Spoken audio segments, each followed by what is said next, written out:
Welcome into tonight's baseball edition of 360 Sports. I'm your host, Adam Peterzak, and I'm joined alongside Brady Welsh, Ben Barker, Jacob Petrarca. Let's get this show started. The Yankees broke the internet this weekend by hammering 9 homers against the Brewers, but most importantly, what's taking all the attention is these new torpedo bats. Guys, what do we think? Should they be outlawed at all, or do you think they should stay in the game? No, I think it's ridiculous. I think it's MLB has already ruled on this. MLB has already confirmed the legality of these bats and that they meet all regulations. There's some measurement it has to meet. I don't know the exact digits, but it does. These bats are, and I don't even think they help all that much. I think because otherwise you would see Aaron Judge using them. Aaron Judge certainly didn't need them when he hit 3 home runs on Saturday. Shohei Ohtani certainly doesn't need one. So I think the real benefit to these bats are hitters that constantly get jammed, like Anthony Volpe. You see he's hitting for more power this year. But yeah, those are my thoughts on it. Yeah, no, I honestly really like. I don't think they should get rid of it at all. I mean, like you said, like it's completely legal. I mean, the barrel's the exact same. It's just moved down a little more in the bat or wherever it is. But I mean, like you see the Yankees hitting all those bombs against the Brewers, but it's like you think about the Brewers' starting pitching rotation is not that good. Yeah. I mean, if you really think about it, I mean, they don't have a lot of the guys they've had in the past years.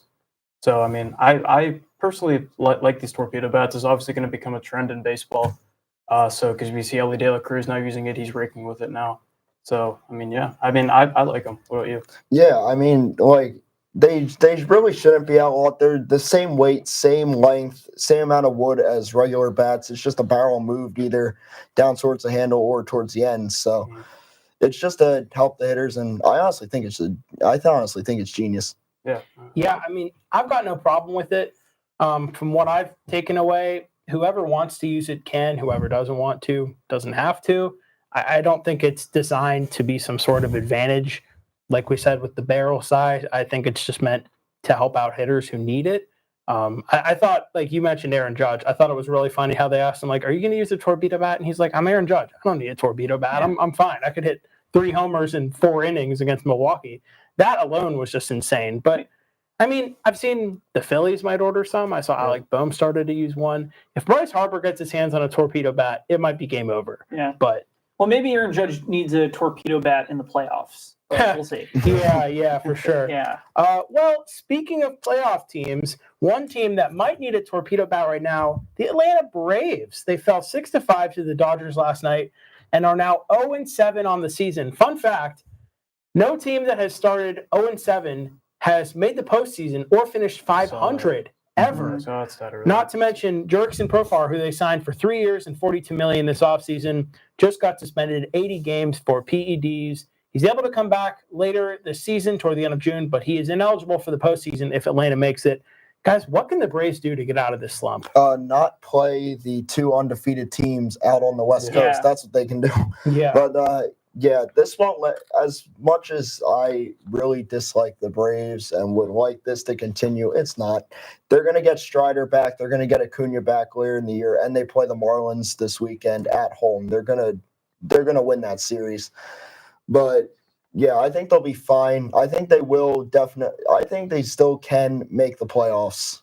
Yeah. Even with this slow start. I mean, it's a marathon, not a sprint. Yeah. I mean, a lot of star players right now are off the slow starts, and when you have to go up against the Padres and the Dodgers, I mean, that's just tough.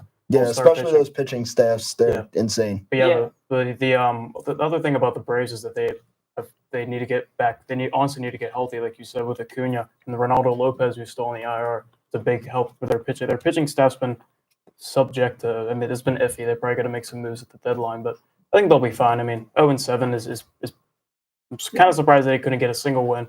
But, I mean, they're the Braves. They got talent top to bottom. So Sean Murphy, too. I mean, he's also on the IL. But I was looking at the Braves lineup earlier. It's like they have 5 qualified hitters. Marcell Ozuna has the best batting average out of those qualified hitters, and it's 188. You look at Ozzie Albies, 185. Matt Olson, 182. Michael Harris, 160. Austin Riley, 111. That's not going to continue for the Atlanta Braves. These are all very talented players. The Braves do it's going to be tough for the Braves competing with the Phillies and the Mets in the National League East. But look at 3 years ago, 2021. They didn't go over 500 until August 6th. Not over 500. They had no Ronald Acuna Jr. They didn't have the NLCS or the World Series MVP on the roster in April. Both Eddie Rosario and Jorge Soler were trade deadline acquisitions. So it is a long season. There's 150. We're not even at the 10% mark of the season. Yeah. And we won't be for a few weeks. So yeah, it's Braves fans, they just gotta be patient. You know what this reminds me of? If you all remember in 2023, the Tampa Bay Rays started, I think, 13-0 and ended up being a wild card team and looked lifeless and got swept by the Texas Rangers. So these kind of starts happen, positive, negative. Yeah. They're not sustainable. The Braves are going to be fine. Like we've said, Acuna's coming back soon. Strider's coming back soon. Their hitters will figure it out. I mean, starting off the season against the Dodgers and the Padres is not very good, not helpful for them. But like you said, they're getting the Marlins this weekend. I'm sure starting this weekend, they're going to figure some stuff out. And But it's their home opener this weekend. that is true as well. It might be tough for them to catch up, Yeah. but I don't know. And another great example, the 2019 Mariners started 13-2. They finished 68-94. No. Wow. And the Mets last year, 0-5 start. Everyone was pressing the panic button. They were just fine. Yeah. And the other thing I were just fine. want to bring up is remember when the Pirates started 21-9 in April? Oh, Yeah, couple years best ago. record in the NL. They two years always ago. start off good in April and then they fall off. I just wanted to bring that up. Yeah. Well, I think it's time for us to go to the board.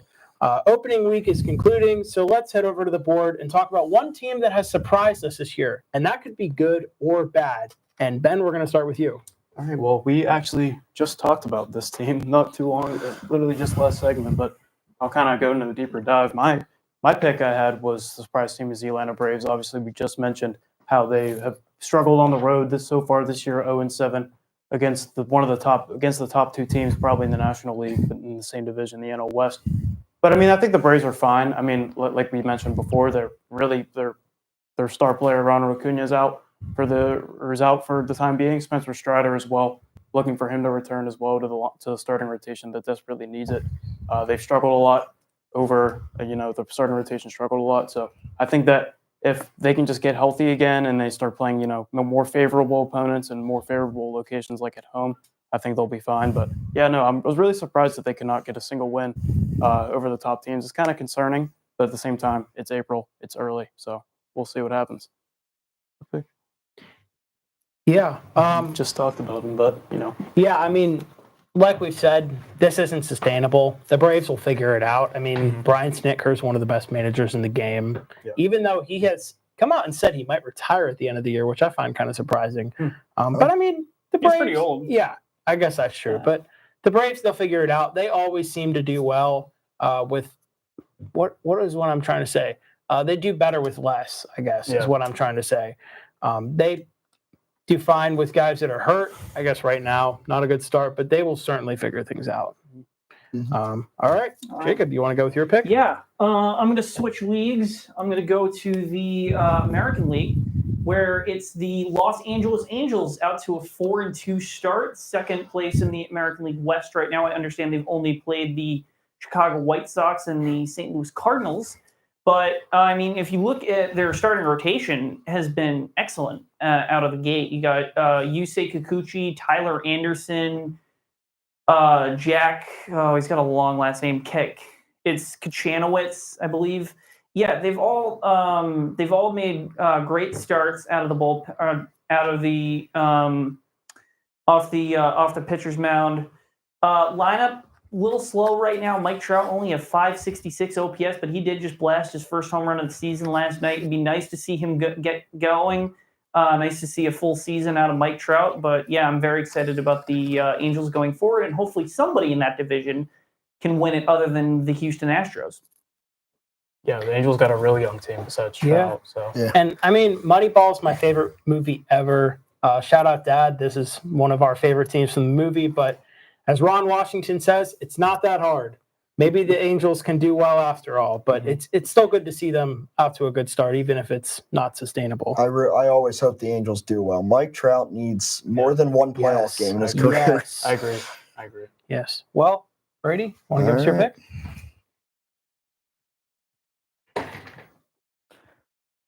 All right, switching things back to the NL, I'm going with the Giants. They have started 5-1. In 4 of those 6 games, they've scored 6 or more runs. Their offense is absolutely hot right now. Elliot Ramos is looking even better than he did in his breakout season last year. Jung-Hoo Lee, he has 3 doubles this year. And for reference, last year in his rookie year, he only had 4. So he's improving. And Wilmer Flores, although he only has 5 hits, 4 of them are homers, which is tied for second in all of baseball. And he's one of 6 hitters that has 10 RBIs this year. And I also want to look at the pitching staff. The starting pitching hasn't really been too good, except for Jordan Hicks, who's coming off of a 6-inning, 1-hit performance on Monday.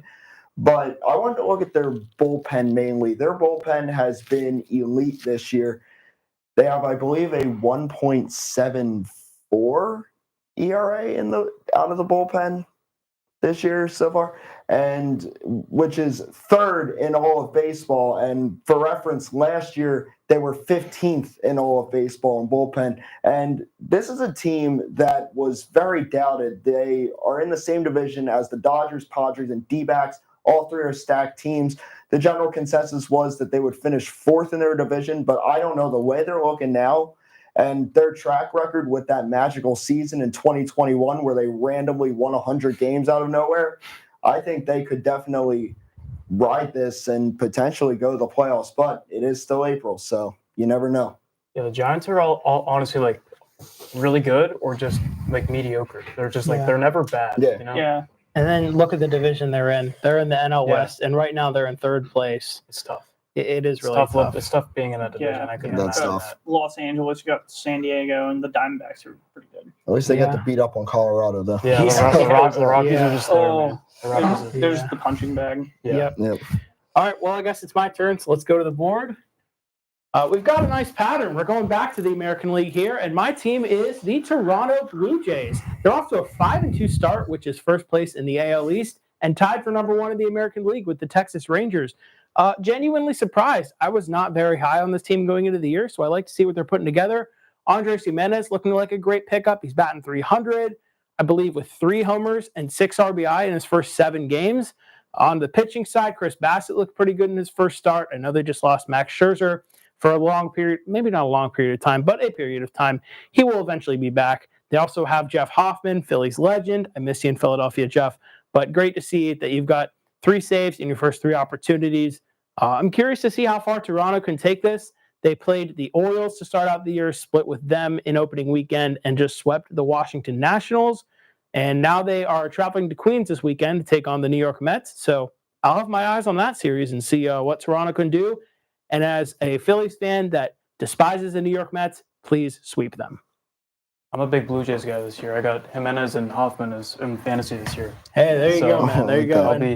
I'll be pulling for They're doing all this with the cloud of Vladdy's contract dispute and Bo Bichette. No one knows what's going to happen with that, but right now, looking good. Yeah, I didn't expect the Blue Jays to do much this year, and Yeah. I mean, so Especially not in that juggernaut of a division. Yeah, obviously, still just through the first week, but it'd be good to see them come together. I feel like the AL East is always so unpredictable. I mean, all 5 teams are usually pretty good, and you never know what order it's going to be in. I mean, I was not very high on the Rays at all this year, and they look fine. I mean, the Red Sox are really good. Maybe not right now, but they're going to be. You got the Yankees. Orioles are still solid.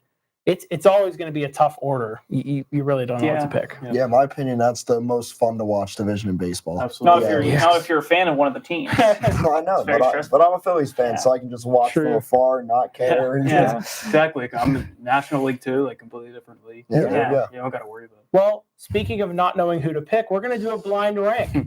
Today, we're going to look at some past World Series MVPs. So, guys, let's see how we do with this. Who is our first World Series MVP? Okay, This was a 2014 legendary- Madison Bumgarner. legendary performance. For those who don't know, out of playoff performing pitchers, this is number 1 out of all the ones I've seen in my lifetime. Although we've had some good hitting World Series MVPs too, so I don't really know. I don't want to put him too high because I'm not sure. I think get putting next. someone at 1 first time is like Yeah. I'm tempted to throw him number 2. I think 2 is Number good. 2. Two's Number good. 2. Two's Number good. 2 is good. I mean, that Game 7 performance, he came out of the bullpen through Yeah. 5 shutout innings I against just the saw a Royals clip after about it. winning games 1 and 5.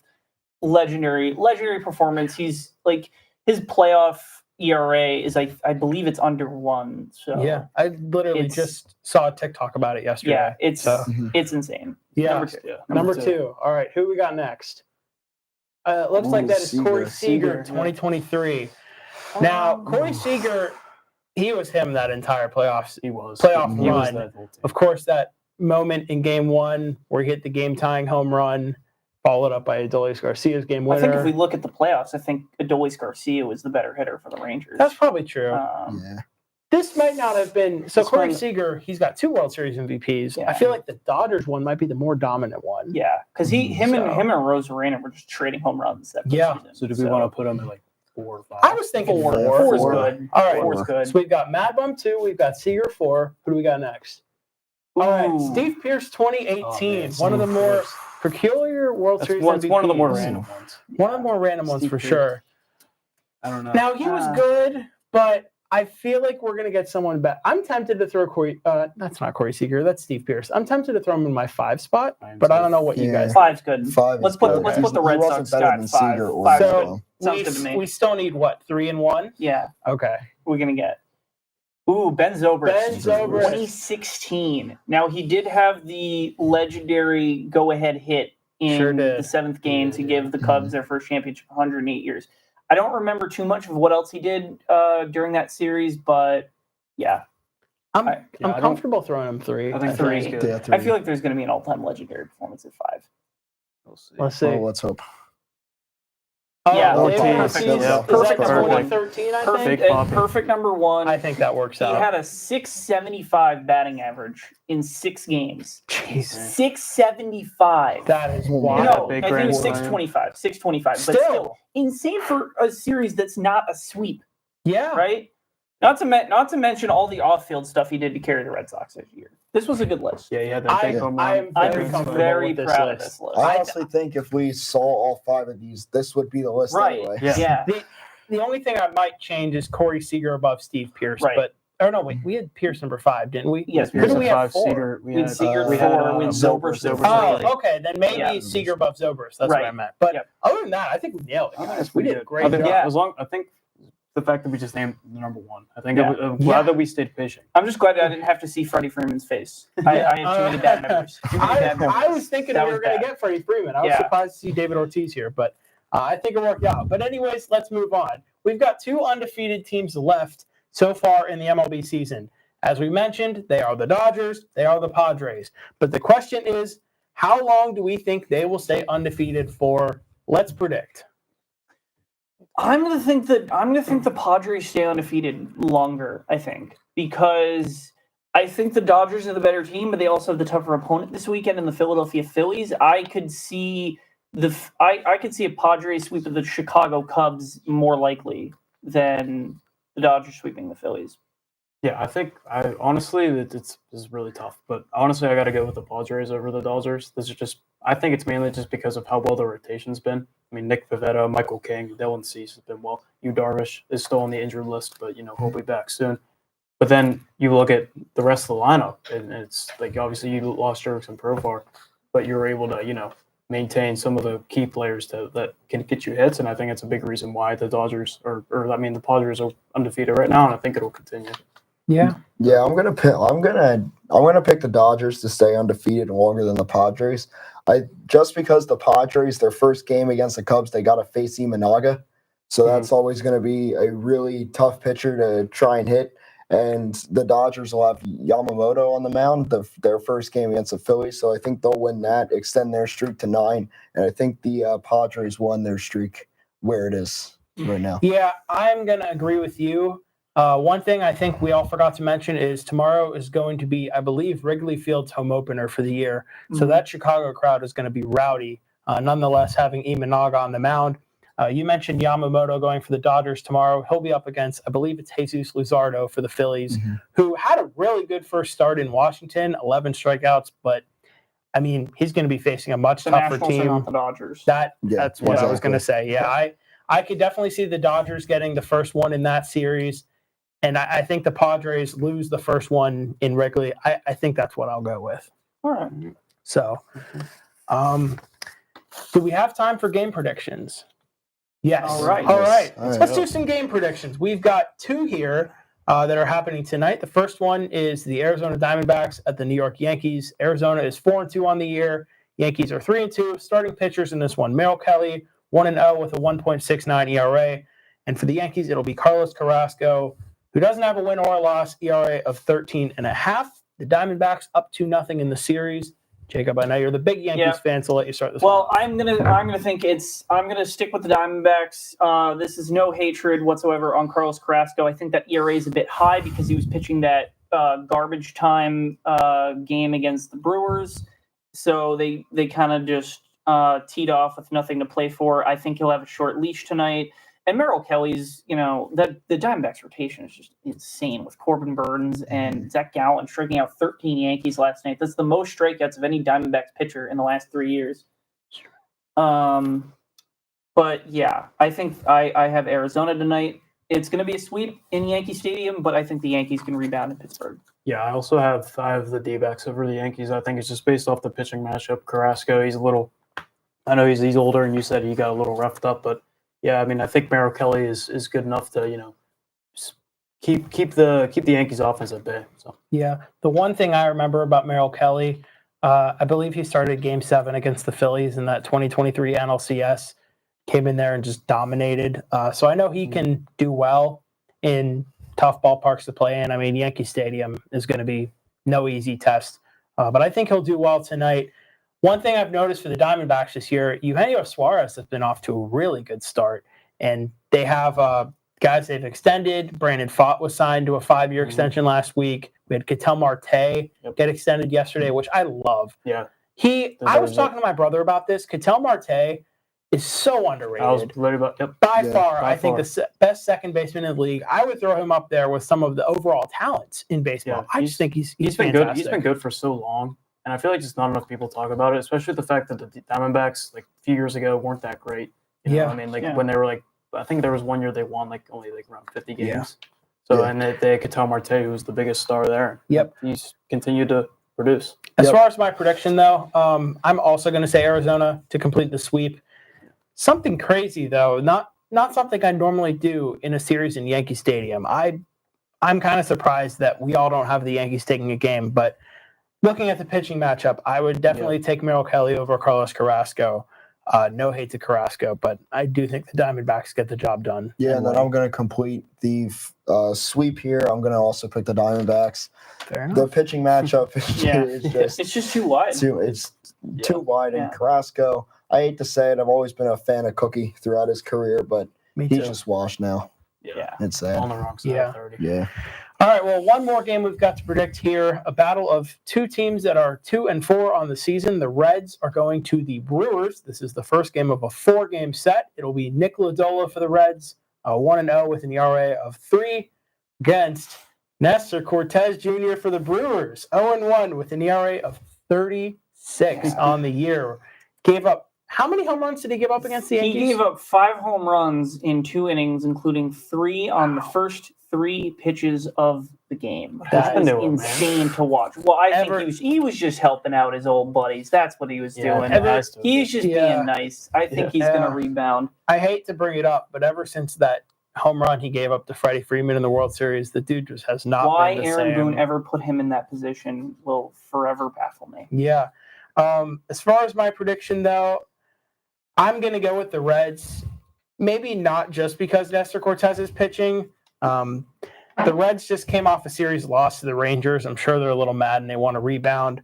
The Brewers coming off a series win over Kansas City, but I do think Cincinnati is going to rebound and take the first one. Yeah, I mean, they got Nick Lodolo on the hill. He looked great against the Giants. 6 innings, 5 hits, 2 runs, I believe. I think Nestor's going to have rebound. He's going to have a solid start. I don't know if it'll be enough to get the win. I also have Cincinnati in this game. Ellie De La Cruz, I think he will continue to mash. Simple as I that. completely agree. I think the Reds are probably the top team I think that can win the Central this year. Ooh, I don't know about that. I like That- I think it's a little tough. Well, I That was is I was going to interesting. say Cubs or Reds are up there. I think it's going to be the Cubs, but I have the Reds this game. In my opinion, Nick Lodolo is the most underrated starter in baseball. He is just so nasty. Mhm. He gets people to just swing at pitches that hit them constantly with his slider. That's just absolutely disgusting. So I think he's going to have another really good start, and the Reds are going to take this one. Yeah, Yeah. I love the Reds pitching rotation. Nick Lodolo, Hunter Green.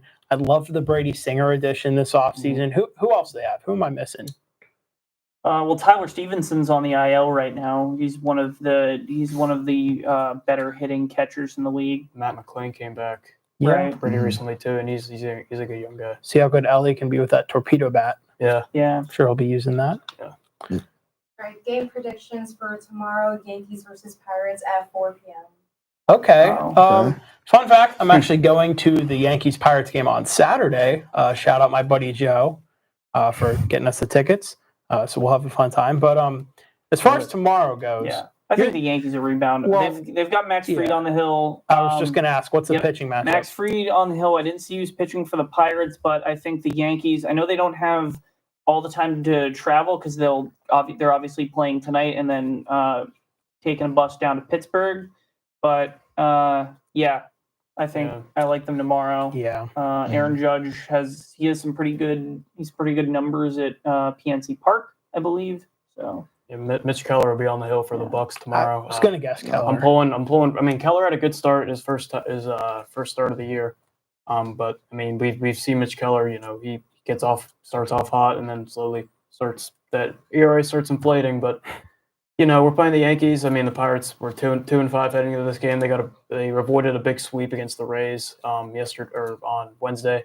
So yeah, I think See, I don't want to be biased and say the Pirates because I honestly I want. you can say the you Pirates. think It's so, go baseball. for it. Baseball's random. Yeah, I remember That's a 3 long years That's a good ago. point. That's a good 3 point. years ago, the Pirates had swept the Dodgers in 4 games, and that was the year the Dodgers won 111. I do remember baseball that. is very That was random. our- You I can remember- say whatever you want and be right. Yeah, that was our only sweep. I remember we Really? took us like nearly like 2 years to like Wow. nearly like a year and a half to have a sweep, and it was that Dodgers I remember it was series like that broke the Pirates' first 4-game sweep at home in like Yeah. 20 years or something. We haven't- crazy. we haven't I been remember able to reading a sweep in a while. weird stat about that. Yeah.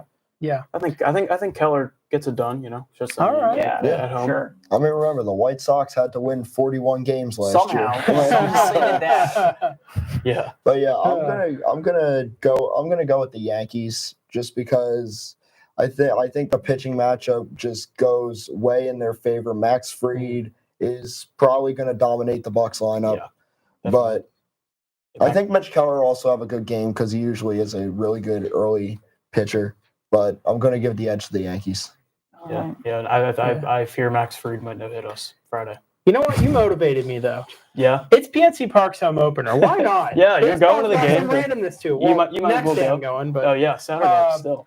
hey, why not take the Pirates? Yeah. This might be the only game they win all series, but hey, why not? Yeah, well, the Pirates. We'll to see what happens.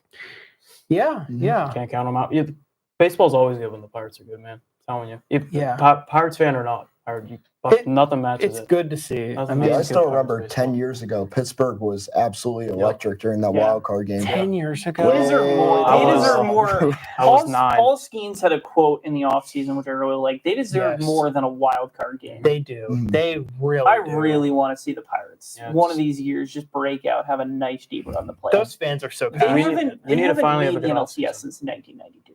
Yeah, I mean, I'm from Yeah. Pittsburgh, so I know how passionate the people are, and they Yeah. they really deserve it. I mean, the Steelers really carry that town. I feel like now because the Penguins are not Penguins that are great. mad. They fell Steelers off. are just mediocrity. Yeah, That's all it The, is. Yeah. the Pirates haven't won a multi-game playoff series since 1979. especially because I mean, PNC Park is That's such a cool place. tragic. Don't you want to see that place Yeah. host like Oh, an yeah. NLCS game, a World Series It's game? just Even ownership, man. We continue every offseason.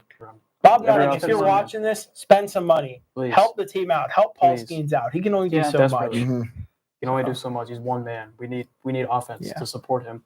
Right. All right, well, I think that's going to do it on this episode of 360 Sports. Thank you for hanging out with us and talking some baseball. I'm Adam Peterzak, one more time alongside. Jacob Petrarca. Ben Barker. Brady Welsh. And we'll see you next week. Have a good one.